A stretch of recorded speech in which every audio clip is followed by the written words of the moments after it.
I just got done watching Action Wrestling's It's a Cold World.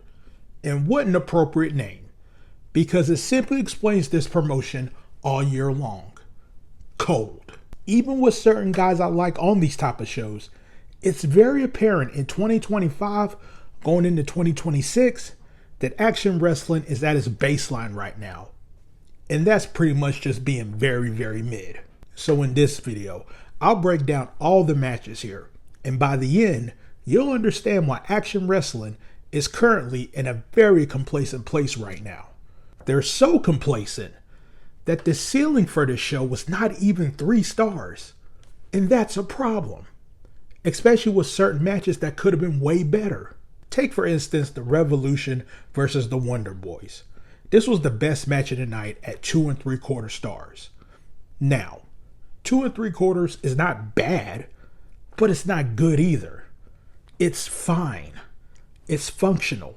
But I repeat, this was the best match on this entire show. You cannot seriously think that this is acceptable for any promotion, even if your standards are not on the level of an AEW or New Japan, for instance. But with Action Wrestling, this is their standard. This is their baseline. This is indeed Action Wrestling. But wait until you hear about this main event. Tim Bosby defending the Action title against Jameson Shook. This right here pretty much just took a while to get going. And it was starting to get some steam as it went along. But then it got a DQ. Yes, a DQ. And to top it all off, it was 2.5 stars. And all this was just to set up Bosby versus Darian Bexton for next month, which is fine. But why couldn't you just get a payoff for the title for this month, aka on this show? It was such a lame way to end this show. But that lame ending was pretty much the culmination of many other matches that just ran in place without any real momentum. Take for instance Kody Manhorn versus Spect. This was 2 stars that basically hit its ceiling for a decent amount of time. The same issue was with Alexander Lev versus Hayden Seal, which was 2.5 stars.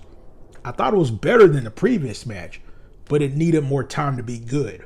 However, Darian Bexton versus Lee Johnson I thought was fine, but the escalation of this could have been better at just 2.5 stars. This was all just time fillers where you're wondering why you're even watching this stuff. Oh, but that question becomes even more evident with the bottom of the barrel of this show.